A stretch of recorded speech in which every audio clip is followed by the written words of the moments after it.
ओम शांति। तो वर्तमान की परिस्थिति को देखते हुए हमें विशेष आत्मिक स्थिति में स्थित रहने का निरंतर अभ्यास करने की आवश्यकता है। நிகழ்கால வர இருக்கக்கூடிய சூழ்நிலைக்கு நாம் பார்க்கறோம் இல்லையா, அந்த சூழ்நிலை நம்ம பாஸ் ஆகணும் அப்படின்னா நிரந்தரமான ஆத்ம அபிமானி நிலையில நிற்பதற்காக பயிற்சி செய்ய வேண்டும்। क्योंकि इसी अभ्यास से हम प्रकृति के विघ्नों से, आपस के लोगों के विघ्नों से, हमारे संस्कार को विघ्नों से हम पास हो सकेंगे। ஆத்ம நிலையில் நாம் நிற்பதன் மூலமாக தனக்கு வரக்கூடிய பிரச்சனைகள், பிறர் மூலமா வரக்கூடிய பிரச்சனைகள், இயற்கை மூலமா வரக்கூடிய பிரச்சனையில இருந்து நாம பாஸ் ஆக முடியும்। वास्तव में हमारे ज्ञान का टोटल सार ही है निरंतर आत्मिक स्थिति में रहना, क्योंकि इसी आत्मिक स्थिति से ही हम अंतिम अनेक प्रकार के आने वाले पेपरों में पास हो सकेंगे। இல்லையா, நம்முடைய ஞானத்துடைய எய்மை பார்த்தீங்கன்னா அந்த ஆத்ம அபிமானி நிலையில நிற்பதுதான் சதா காலத்திற்கு। இதன் மூலமா கடைசியில் வரக்கூடிய பலவிதமான சூழ்நிலையிலிருந்து நாம வெற்றி அடைய முடியும், அதுல இருந்து நாம பாஸ் ஆக முடியும்। वास्तव में कलयुग की लोगों की सारी समस्याओं का जड़ है देह का भान। अगर देह का भान छोड़ेंगे उनके जीवन की सारी समस्याएं खत्म हो जाएंगी। ये கலியுகத்தினுடைய எல்லா விதமான பிரச்சனைகளுக்கான அந்த மூலமே எதுன்னு பார்த்தீங்கன்னா தேக அபிமானம்। அந்த தேக அபிமானத்தை நாம விட்டோம் அப்படின்னா நம்ம வரக்கூடிய வாரான சூழ்நிலையிலிருந்து நாம் ஈஸியாக விடுபட முடியும்। क्योंकि जब हम देह के भान में आते हैं सारे विकारों का अटैक हो जाते हैं, इसके साथ में अनेक प्रकार के दुर्गुण आते हैं। तो इसीलिए अगर हमें देवता बनना है, सत्य को लाना है, हमें इस आत्मिक स्थिति के अभ्यास को पक्का करना जरूरी। இப்போ நம்ம தேக அபிமானத்துல வரதன் மூலியமாக தான் விகாரத்தினுடைய அட்டாக் இல்லையா, அது கூட கூட துர்குணம், தேவையில்லாத நெகட்டிவ் குணங்கள் வந்து விடுகிறது இல்லையா। இப்போ இதுல இருந்தெல்லாம் நம்ம வெற்றி அடையணும் அப்படின்னா நிரந்தர ஆத்ம அபிமானத்தின் பயிற்சி மூலமா தான் நம்ம எல்லா தடையிலிருந்தும் வெற்றி அடைய முடியும்। आत्मिक स्थिति में रहने से ही हमारे अंदर देवताओं के संस्कार और देवताओं की संस्कृति ऑटोमेटिकली हमारे जीवन में आएंगी। நம்ம ஆத்ம அபிமானி நிலையில இருக்கிறது மூலியமா தேவதைகளுக்கான அந்த சம்ஸ்காரம், அப்புறம் தேவதைகளுக்கான அந்த கல்ச்சர், संस्कृति நமக்குள்ள கொண்டு வர முடியும்। वास्तव में परम धाम से परमात्मा यह धरती पर क्यों आए हैं? हमें आत्मा अभिमानी बनाने के लिए आए हैं। பரமாத்மா பரந்தாமத்தை விட்டுட்டு எதுக்காக வந்திருக்காரு? நம்ம மீண்டும் நம்மளை ஆத்ம அபிமானி நிலைக்கு கொண்டு வருவதற்காக। एक सतयुग से कलयुग कैसा बना? देहभान में हम आने से ही कलयुग आ गए हैं। இல்லையா, நம்ம சத்தியுகத்துல தேவாத்மாக்களாக இருந்தவங்க நாம எப்படி கலியுகத்துக்கு வந்துட்டோம் இல்லையா, நம்ம தேக அபிமானத்துக்கு வந்ததுனால நாம் இந்த நிலைக்கு வந்து விட்டோம்। इस कलयुग से फिर सतयुग बनाने के लिए हमें कौन सा अभ्यास करना है? या आत्मिक स्थिति का अभ्यास करना है। அப்ப இந்த கலியுகத்துல இருந்து திரும்ப நம்ம சத்தியுகத்துக்கு போகணும்னா என்ன பயிற்சி பண்ணணும்? ஆத்ம அபிமானி நிலையில இருப்பதற்கான அந்த பயிற்சியை நாம செய்ய வேண்டும்। और इसीलिए ब्रह्मा कुमारी में 4 सब्जेक्ट रखे: ज्ञान, योग, धारणा और सेवा। ये 4 सब्जेक्ट जिसके पक्के होंगे वही आत्मिक स्थिति में रहेगा और वही सतयुग में जाता है। இல்லையா, அதனால்தான் பிரம்மகுமாரி ஈஸ்வரி விஸ்வவித்யாலயத்துல பார்த்தீங்கன்னா 4 சப்ஜெக்ட் வச்சிருக்காங்க: ஞானம், யோகம், தாரணை, சேவை। இதன் மூலியமா தான் நம்ம அந்த தெய்வீக குணங்களை அடைய முடியும், தேவதைகளா நம்ம மாற முடியும்। कई कहते हैं नहीं, हम तो रोज मुरली सुनते, कभी भी ज्ञान की मुरली मिस नहीं करते। अगर हम रोज ज्ञान की मुरली सुनते हैं तो हमारा भान आत्मिक भान होना चाहिए। अगर रोज की मुरलियां सुनते हैं तो भी आत्मिक भान नहीं है, इसका मतलब वो मुरली सुनने तक है, धारणा में नहीं है, या उस पॉइंट के स्वरूप नहीं बने। तो ज्ञान का सारा आत्मिक स्वरूप में रहना। இல்லையா, நம்ம டெய்லி முரளி கேட்கிறோம், ஒரு நாளுக்கு சொன்னா கேளுவாங்க, நான் ஒரு நாளும் கிளாஸ் மிஸ் பண்றதில்லை। டெய்லி முரளி கேட்டால் கூட நம்ம அந்த மாதிரி ஆத்ம அபிமானி நிலையை நம்ம அடைய முடியலன்னு அர்த்தம்? நம்ம சொன்ன விஷயங்கள், கேட்ட விஷயங்களை வந்து நடைமுறை வாழ்க்கையில கொண்டு வரவில்லை. இதுக்கு காரணம் என்ன? நம்ம வந்து தேக அபிமானத்துல இருக்கோம் அப்படின்ற. நீங்க படிக்கிறதுடைய அர்த்தமே என்ன? நம்ம ஆத்மா अभिमान நிலையை அடைவதுதான் எய்ம். कई कहते हैं हम योग कभी मिस नहीं करते, रोज अमृत वाला भी डेली करते हैं, नुमा शाम का करते हैं, क्लास के पहले योग करते हैं। अगर योग करते हैं इसका प्रैक्टिकल स्वरूप है आत्मिक स्थिति। अगर योग करने के बाद भी मेरी आत्मिक स्थिति नहीं है, वो योग केवल शरीर से बैठने तक है, वो मन बुद्धि परमात्मा के पास नहीं गई है। अगर परमात्मा के पास मन बुद्धि जाती तो सारा दिन हमारा आत्मा का स्वरूप बना रहता। இல்லையா? ஒரு சிலர் சொல்றாங்க நான் யோகாபியாசம் நல்லா பண்றேன், அமிர்த வேலை யோகா கூட பண்றேன், மாலை கூட யோகா நல்லா பண்றேன் அப்படின்னு சொல்றாங்க. பட் சொன்னால் கூட அவங்களுடைய அனுபவத்துல பாத்தீங்கன்னா நிரந்தரமான அந்த அனுபவம் வந்து அவங்களுக்கு இருப்பது இல்லை. அப்ப என்ன அர்த்தம்? அவங்க மனன் புத்தியின் மூலமாக எதை அனுபவம் செய்யணுமோ, எந்த அளவுக்கு பாபாவோட அந்த சம்பந்தம் தொடர்பு இருக்கணுமோ அது இல்லை. இல்லையா? யோகம் அப்படின்னால என்ன? பரமாத்மா அனுபூதியில இருக்கணும் அப்படின்றதுதான் யோகத்தினுடைய ரிசல்ட். அப்போ ஆத்மாபிமானி நிலை நமக்குள்ள வந்திருக்கணும். அப்படி இல்லை அப்படின்னா நம்ம வந்து நம்முடைய யோகம் வந்து யதார்த்தமாக இல்லை. உடல் அளவு தான் நம்ம அமர்ந்திருக்கிறோம் ஒழியே நம்ம மனம் புத்தி வந்து பாபா கிட்ட வந்து இணையவில்லை. कई कहते हैं हम धारणा बिल्कुल पक्की है, जब से हम बीके आया बन गया तब से मैंने बाहर का भोजन नहीं खाया, पवित्रता की धारणा है, शुद्ध भोजन खाते हैं। अगर मेरी धारणाएं पक्की है तो मेरी स्थिति आत्मिक चाहिए। अगर आत्मिक स्थिति नहीं है, वो धारणा केवल कहने मात्र है, एक्चुअली धारणा नहीं है। धारणा का रिजल्ट है आत्मिक स्थिति। இல்லையா? நம்ம தாரணை பண்றோம், பிராக்டிக்கலா கொண்டு வரோம் அப்படின்னா என்ன அர்த்தம்? நமக்கு ரிசல்ட் வந்து அந்த ஆத்மிக் ஸ்திதி வந்திருக்கணும். இல்லையா? நாம நல்லா பிராக்டிக்கலா செய்யறோம் போறோம் அப்படின்னு சொல்லினோம்னா இந்த ஆத்மஸ்திதி வரல அப்படின்னா என்ன அர்த்தம்? அப்போ நம்ம செய்யற மாதிரி காண்பிக்கிறோமோ ஒழிய பிராக்டிக்கலா பாபா சொல்ற மாதிரி நம்ம வந்து செய்யல. அதனாலதான் அந்த ஆத்ம நிலையை நாம வந்து அடைய முடியவில்லை அப்படின்னு சொல்றாங்க. कई कहते हमने बहुत जब से बीके बना खूब सारी सेवा की, बहुत लोगों को संदेश दिया, बहुत सेवा तन मन। अगर सेवा की तो भी आत्मिक स्थिति में नहीं रहते, अनुभव नहीं करते, इसका मतलब वो सेवा नाम मान शान के लिए, कोई मतलब के लिए। अगर सेवा का रिजल्ट भी एक खुशी, और खुशी उसको है जो आत्मिक स्थिति में है, तो सेवा का रिजल्ट भी आत्मिक स्थिति। சேவையினுடைய பலன் கூட பாத்தீங்கன்னா ஆத்மீக ஸ்திதி அப்படின்னா நீங்க நிறைய சேவை செஞ்சிருக்கலாம். உடல் மூலமா, பொருள் மூலியமா, பல இடத்துல பல விதமா சேவை பண்ணிருக்கோம்.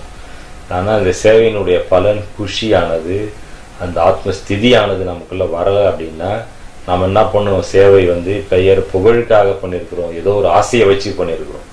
இல்ல, நம்ம எதிர்பாராம ஆத்ம நிலை, ஆத்ம ஸ்திதியை அடைவதற்கான நம்ம அந்த சேவையை செய்யல.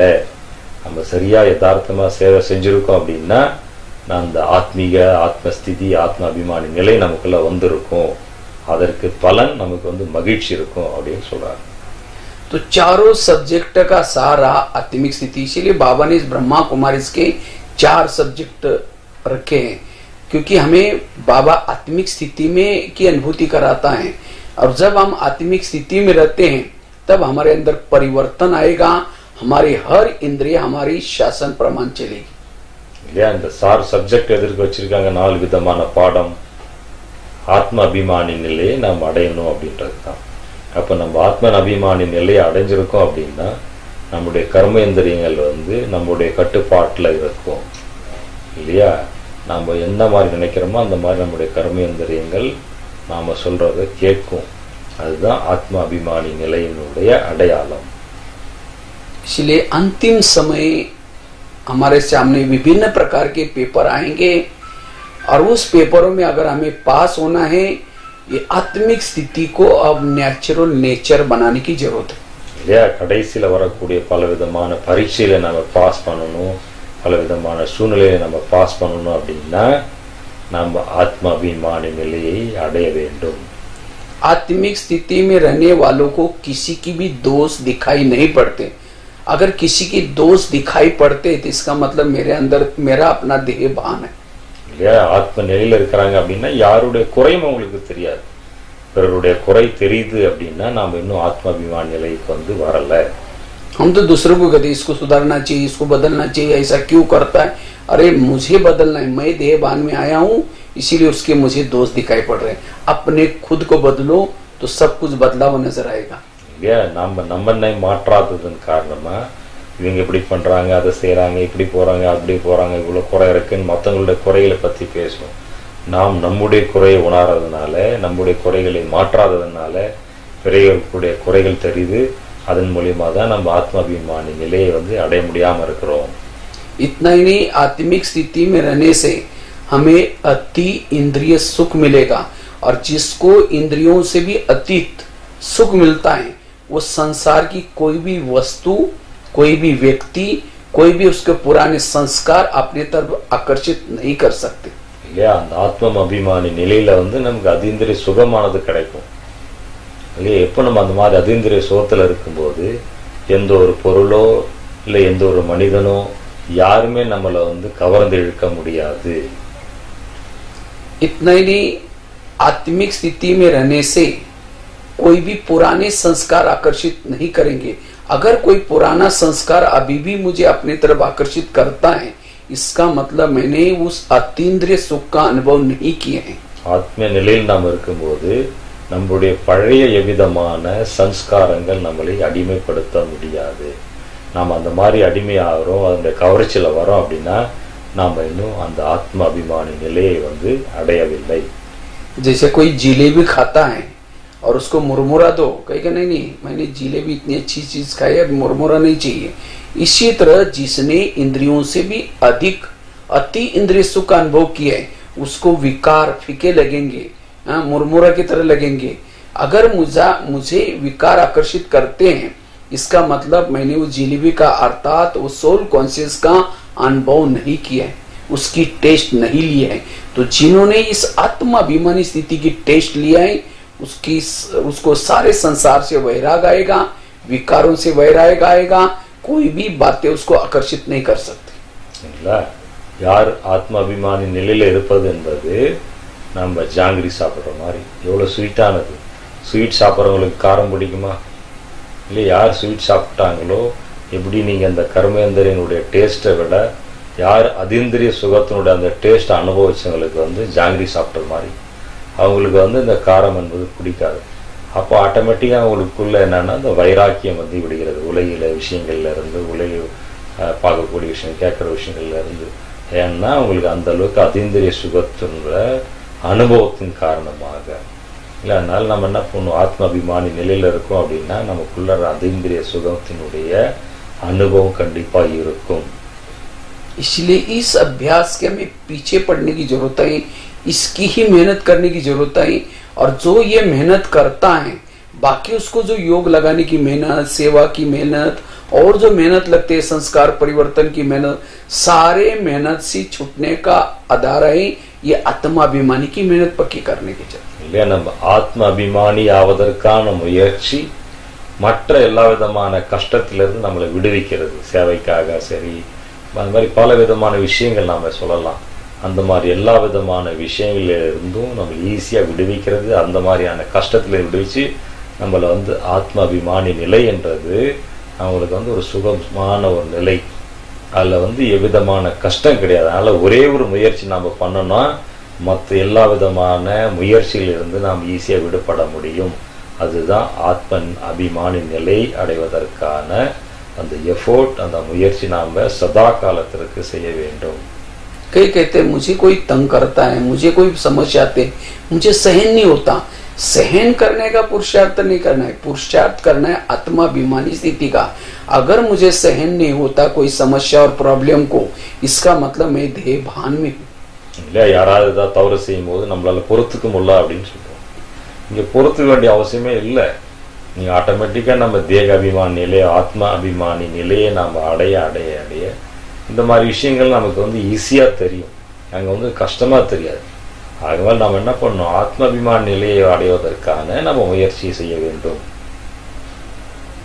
जैसे बीज बोएंगे तो फल ऑटोमेटिकली आता है, फलों का पुरुषार्थ नहीं किया जाता है।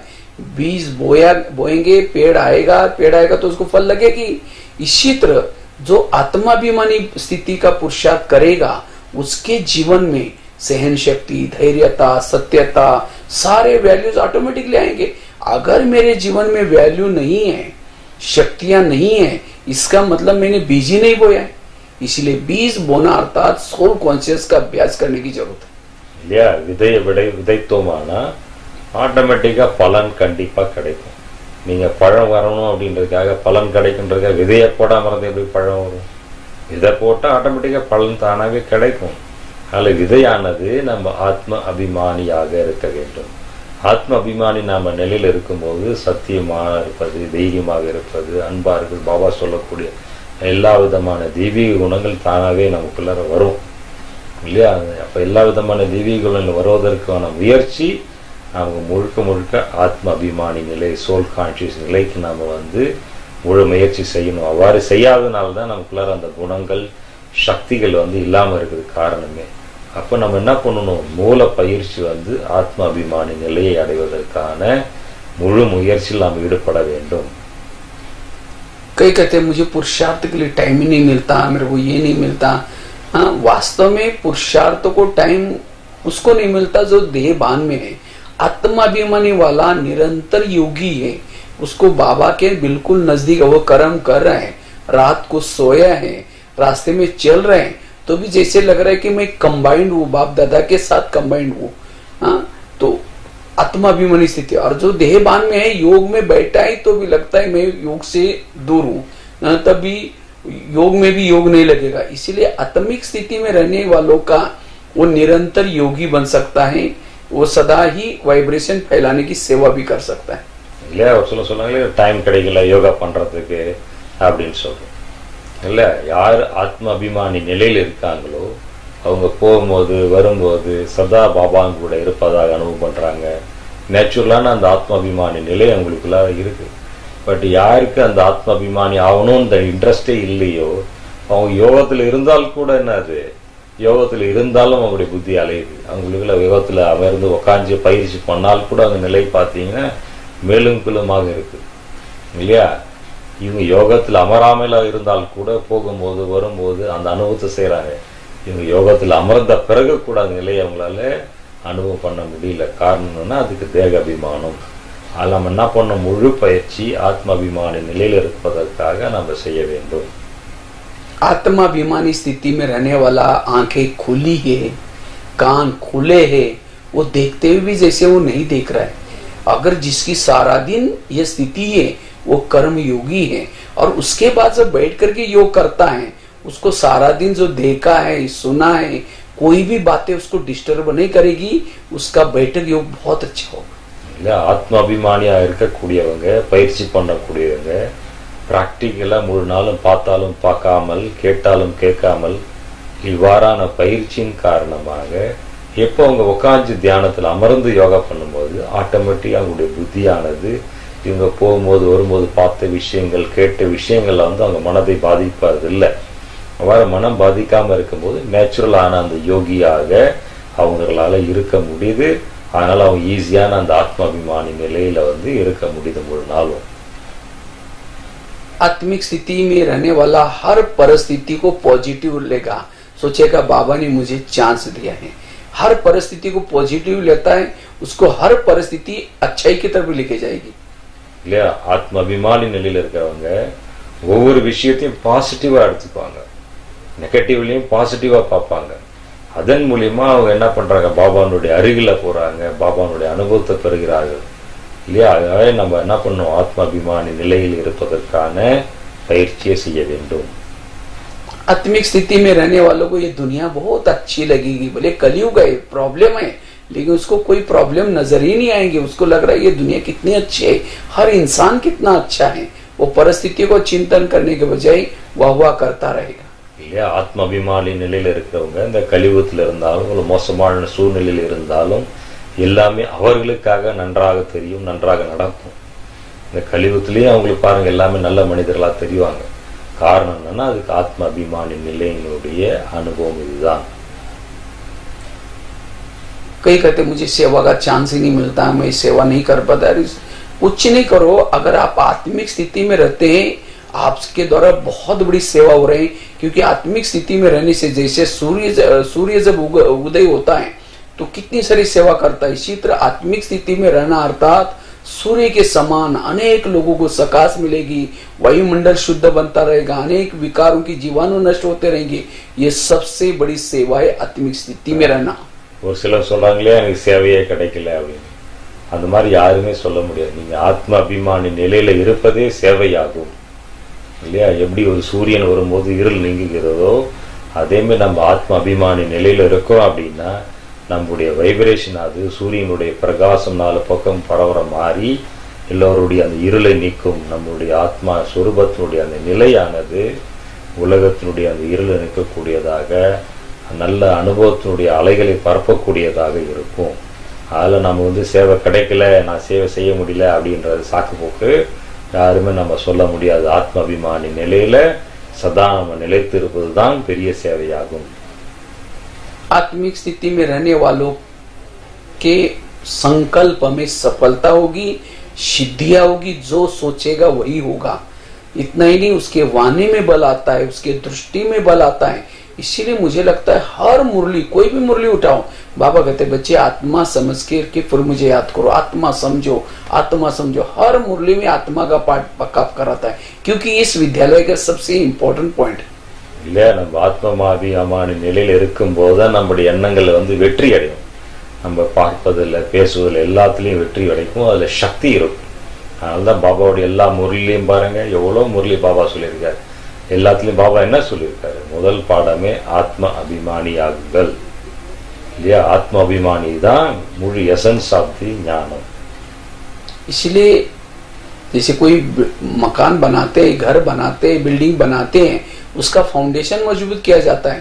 अगर फाउंडेशन ऐसे रेती में डाल दिया और बिल्डिंग तो बहुत अच्छी 4-5 मंजिल बनाई, आंधी आएगा, तूफान आएगा, भूकंप आएगा तो तुरंत गिर जाएगी இல்லையா? ஆத்ம அபிமானி நிலை தான் வீட்டுக்கு ஃபவுண்டேஷன். வீடு கட்டுறாங்க பார்த்தீங்கன்னா ஃபவுண்டேஷன் ஸ்ட்ராங்கா இருக்கணும். நீங்க 5 மாடி வீடு கட்டுறீங்க, இப்போ ஃபவுண்டேஷன் இல்லாத வீடு என்ன ஆகும்? புயல்ல, காற்றுல, மழையில இடிந்து விழுந்து விடும்.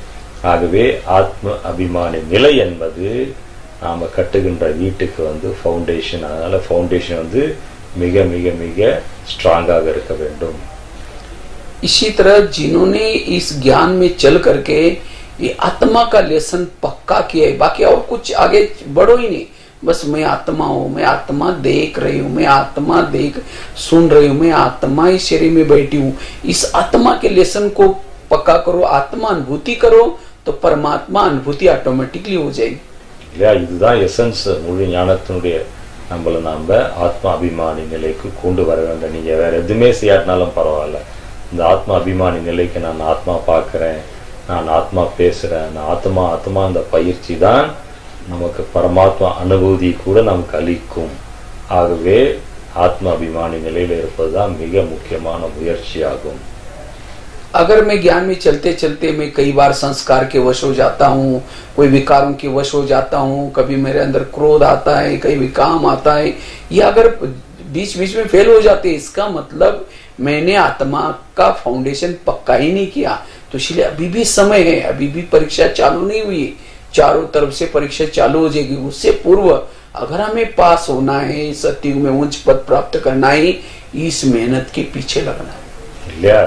இப்போ கூட நம்ம ஆத்மாபிமானியா இருக்கும், திடீர்னு என்ன பண்றோம்? கோபத்துக்கு வந்துடுறோம், திடீர்னு காமத்துக்கு அடிமையிடுறாங்க.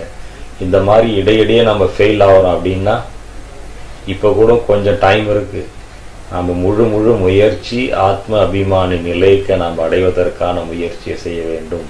நம்ம அவ்வப்போது தேக அபிமானத்துல வர்றதுனால தான் நம்ம ஃபெயில் ஆயிடுறோம் இல்லையா? அதனால பாபா சொல்றாங்க, மீதம் இருக்கக்கூடிய கொஞ்சம் நேரத்துல கூட முழுமையான முயற்சியானது நம்ம ஆத்ம அபிமானி நிலையை நிரந்தரமாக நாம் அடைய வேண்டும்.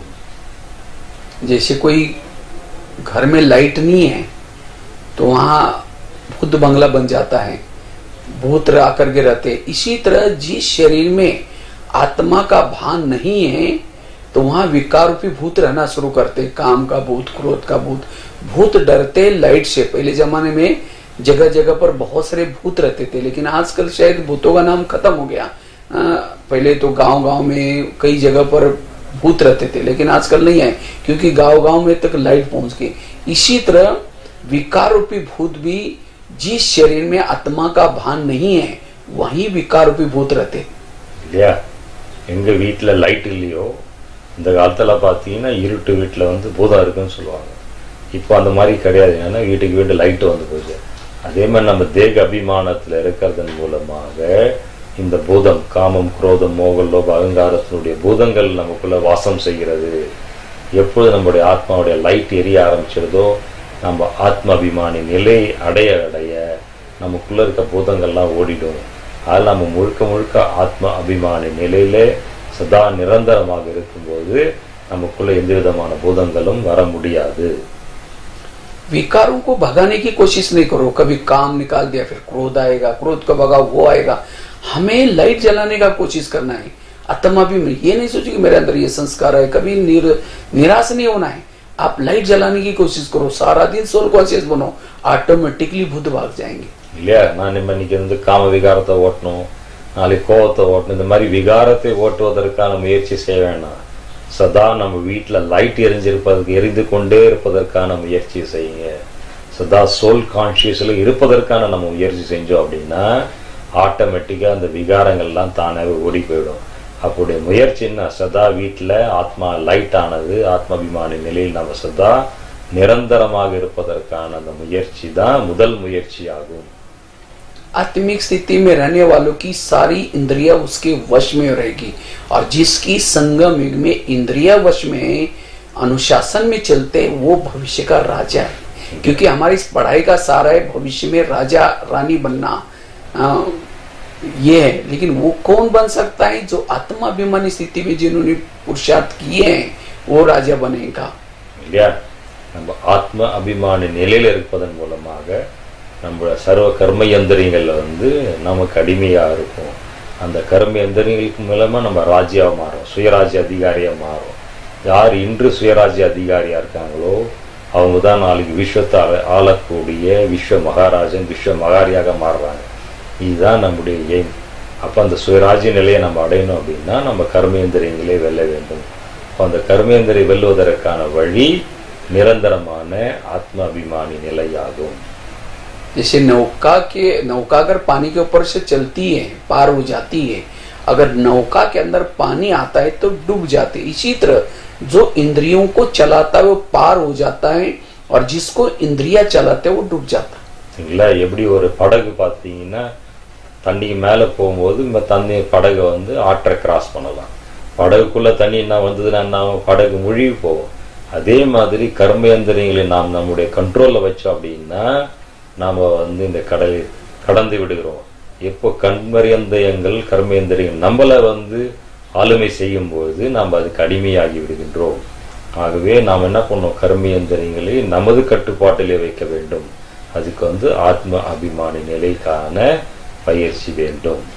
मुझे लगता है ब्रह्मा बाबा ने भी जो पुरुषार्थ मूल पुरुषार्थ किया, बाबा ने दो बातों का पुरुषार्थ विशेष किया। एक तो बाबा ने आत्माभिमानी का पुरुषार्थ किया और दूसरा बाबा ने इंद्रियों पर शासन करने का पुरुषार्थ किया। और दो पुरुषार्थ से बाबा सबके प्रिय बने और बाबा नारायण का पद प्राप्त किया। इसी तरह हमें भी ऊंचा पद प्राप्त करना है, बाप समान बनना है, तो हमें इस आत्मिक स्वरूप का अभ्यास करने की जरूरत है। இல்லையா? பிரம்மா பாபா பார்த்தீங்கன்னா விசேஷமா ரெண்டு முயற்சி பண்ணாங்க. ஒன்று ஆத்ம அபிமானி நிலையை அடைவதற்கான பயிற்சி, ரெண்டாவது கர்மேந்திரியங்கள் நிலை ஆளுமை செய்வதற்கான பயிற்சி. இந்த ரெண்டு பயிற்சி மூலியமாக தான் பாபா வந்து நரனிலிருந்து நாராயணா மாறிட்டார். இல்லையா? அதுக்கு ஆதாரம் ஆத்ம அபிமானி நிலையில இருக்கணும். ரெண்டாவது தன்னுடைய கர்மேந்திரியங்களை தன் வசமாக வைக்கக்கூடிய நிலை. இல்லையா? இதன் மூலியமா தான் பாபா அந்த அளவுக்கு இறந்த நிலையை வந்து அடைந்து விட்டாகவே நாம் என்ன பண்ணோம்? ஆத்மாபிமான நிலைக்கான ஆழமான முயற்சியை செய்ய வேண்டும். पहले पिछले शायद 2 साल पहले मैं एक दिन गुलजार दादी के पास गया था, तो दादी को मैंने ऐसे कुछ एक प्रश्न पूछा। हमने कहा दादी जी आप लोग क्या पुरुषार्थ करते हैं? पुरुषार्थ तो नहीं कहेंगे, किस बात का अटेंशन देते हैं? तो दादी ने बहुत अच्छी बात बताई। दादी कहते हैं मैं यही ध्यान देती हूँ मेरे सामने कोई भी आ जाए वो भी अशरीरी बन जाए। तो देखो आज कितना 82-83 साल से ही आज दादियों ने भी यही पुरुषार्थ किया। तो बाबा ने पुरुषार्थ किया, दादियों ने पुरुषार्थ किया, तो हमें भी इस एक पुरुषार्थ, हम अपने दिल पर हाथ रख करके पूछे इस आत्मा के लेसन पर हम कितनी मेहनत करें। और ये मेहनत न करने के कारण और हम सेवा कर रहे और बातें कर रहे हैं, लेकिन आत्मिक स्थिति में न रहने के कारण हमें विघ्न आते हैं, हमारे समस्या आते हैं, हम प्रॉब्लम आते हैं। इसीलिए हमें ये मूल मेहनत करनी थी। கொஞ்ச நாளுக்கு முன்னாடி நான் குல்சார் தாதியை பார்த்தேன். தாதி கிட்ட இந்த மாதிரி கேள்வி கேட்டேன், தாதி நீங்க என்ன முயற்சி செய்றீங்க? தாதி சொன்னாங்க, நான் ஆத்ம அபிமானி நிலையில இருப்பதற்கான முயற்சி. இதுதான் பிரம்மா பாபாவும் பண்ணாங்க, இதுதான் எல்லா தாதிகளும் இந்த முயற்சி தான் பண்ணாங்க. இந்த முயற்சியின் காரணமா தான் நீங்க பாருங்க எவ்வளவு விஸ்தாரமா இருக்கு, எவ்வளவு பேருக்கு. தாதி சொன்னாங்க, யாரெல்லாம் என் முன்னாடி வராங்களோ அவங்க அசரீரி நிலை, உடல் இல்லாத அந்த ஆத்ம அபிமானி நிலையை அனுபவம் செய்ய வேண்டும் இல்லையா? தாதிங்களே பாருங்க, பாபாவை பாருங்க, அவர்கள் என்ன முயற்சி செய்தாங்களோ அந்த மூலமான அந்த விதையான ஆழமான முயற்சி என்பது ஆத்ம அபிமானி நிலை அடைவதற்கான முயற்சி தான். மிக மிக பெரிய முக்கியமான முயற்சி. நம்ம எவ்வளவு சேவை பண்றோம், அது பண்றோம், அதெல்லாம் செய்தால் கூட இல்லையா, மிக மிக மிக ஆழமான அதி அவசியமான முயற்சி ஆத்ம அபிமானி நிலையை அடைவதற்கான முயற்சியாகும். सत्युग की देवी देवता इसीलिए खुश नहीं, वो सत्युग में सोने के महल में रहते हैं, उनका शरीर बहुत सुंदर है, वो इसीलिए खुश है, वो सोल कॉन्शियस में है। और सोल कॉन्शियस में होने से वहां उनको ना महलों के आकर्षण है, ना किसी के शरीर के आकर्षण है, उनको शरीर में अतीन्द्रिय सुख मिल रहा है। तो सत्युग से भी हमारा ऊंचा जन्म ये संगम युग का ब्राह्मण जन्म, तो इस जन्म का आनंद लेने के लिए, खुशी का अनुभव करने के लिए इस आत्मिक स्थिति में रहने का पुरुषार्थ करना है இல்லையா? பாருங்க, சத்தியுகத்தில் நம்ம தேவதையா இருக்கிறோம், கோல்டன் தங்க மாளிகையில் இருக்கும், உடம்பு அழகா இருக்கும், இருந்தாலும் அங்க மகிழ்ச்சி எதனுடைய ஆதாரத்துலன்னா நாம இப்ப பண்ணக்கூடிய ஆத்ம அபிமானி நிலையினுடைய ஆதாரத்துல தான் அங்கேயும் மகிழ்ச்சி இருக்கு. அங்க நமக்கு பாடி கான்சியஸ் இருக்காது. அப்ப என்ன அர்த்தம்? அப்ப நம்ம சத்தியுகத்தை விட அதிக சுகத்தை, நம்ம அதீந்திரிய சுகத்தை அனுபவிக்கணும் அப்படின்னா இந்த ஆத்ம அபிமானி நிலை தான் அதுக்கு ஆதாரமாகும். वैसे तो मैं कोई क्लास नहीं कर रहा हूँ, लेकिन मैंने खुद मेरा अनुभव में, वैसे तो लास्ट के बाद सुना करके पूरा करता हूँ। मैं वैसे तो महाराष्ट्र में एक छोटे से गांव में जन्म हुआ। मैं 11 साल स्कूल भी नहीं गया था। 11 साल के बाद स्कूल में गए, टीचर ने कहा कि पहले क्यों नहीं आया? हमने कहा सर मुझे पता नहीं। कहा कि कोई बात नहीं, कल से आओ। पहले दिन 5वीं कक्षा में बिठाया। रोज जब जाना शुरू किया, घर वालों ने मना किया, अपने पैसा नहीं है। हमने कहा मैं बिना पैसे का पढ़ूंगा। कहा कि ऐसे जाना तो भले जाओ। तो 1 साल के बाद 6वीं में 7वीं में मेरे पास पैसे भी नहीं थे, तो मैं रद्दी से डायरी ला करके पानी से धुलाई करके फिर यूज करता था। ऐसे करके पढ़ाई कर रहा था। तो एक दिन एक उसी रद्दी में एक ब्रह्मा कुमारी का किताब मिला, उसी से ज्ञान में आए। 2 साल ऐसे ज्ञान में चले। उसके बाद पढ़ने के लिए गए थे, तो वहाँ एक गीता वर्षा मिली, और जाते थे। जब मैं शुरू में ज्ञान में जाता था 5-6 साल, जिस दिन मैं गीता वर्षा में पहुंचा था उसी दिन पूरी आत्मा के ऊपर मुरली थी। मैंने उसी दिन बाहर गया और बाहर जाकर के मैंने अपने हाथ के ऊपर भी लिख करके रखा है मैं आत्मा हूँ। शायद यहाँ लिखा हुआ मैं आत्मा हूँ, दूसरे हाथ पर भी लिखा मैं आत्मा हूँ। और मैंने उस आत्मा का लेसन इतना पक्का किया। और मुझे वो समय मधुबन में तो वहाँ की सेंटर की बहनें भेजती भी नहीं थी, कहते तुम तो गरीब हो, तुम्हारे पास कोई कला नहीं, विशेषता नहीं, तुम माउंट आबू में कैसे जाएंगे। लेकिन मैंने कुछ 6 साल में कोई सेवा नहीं किया, कुछ नहीं किया, लेकिन एक आत्मा का लेसन इतना पक्का किया। इस आत्मा के लेसन से आज मधुबन में पहुंच गए। और इतना नहीं, मैं पुलिस वालों से डरता था, लेकिन आज पूरा भारत में जाकर के कितनी सारी सेवाएं की, लिखने का काम, ये सब वास्तव में मैंने और कोई पुरुषार्थ नहीं किया, एक आत्मा का लेसन। और अभी भी इसी लेसन का अभ्यास करता हूँ, इसीलिए मुझे ज्ञान योग बहुत अच्छा लगा। तो ये आत्मा का लेसन हमें कैसे पक्का करे वो अगले क्लास में फिर बताएंगे। आज इतना ही। आत्माभिमानी स्थिति का कितना महत्व है, तो आप लोगों को ये टाइम मिला है, इसी में मेहनत करना है, ताकि अंतिम समय हमें पास हो जाए, ऊंचा पद मिले। ओम शांति। நான் ஆக்சுவலா மகாராஷ்டிரத்துல சின்ன கிராமத்துல நான் வந்தவன். நான் 4வது 5வது வரையும் தான் படிச்சிருக்கேன். அது கூட வீட்டில் அப்பா அம்மாலாம் எனக்கு ஸ்கூலுக்கு போவதற்கு பர்மிஷன் கொடுக்கல. நானா ஸ்கூலில் போனேன். அங்கே எனக்கு இந்த மாதிரி ஒரு புத்தகத்தில் பாபாவுடைய இந்த அறிமுகம் கிடைச்சிது. அதுலேருந்து நான் அங்கே பக்கத்தில் இருந்த கீதா பாடசாலைக்கு நான் போக ஆரம்பித்தேன். இந்த கீதா சாலை எப்போ நான் முதல் நாள் போனனோ அன்னைக்கு அங்கே பாபாவுடைய அந்த பாடமும் பார்த்தீங்கன்னா ஆத்ம அபிமானி நிலையை அடைவதாகும். அந்த ஆத்ம அபிமானி நிலை எனக்கு அப்பையிலேருந்து மிக ஸ்ட்ராங்கா ஆழமா எனக்கு உள்ள பதிஞ்சு போச்சு.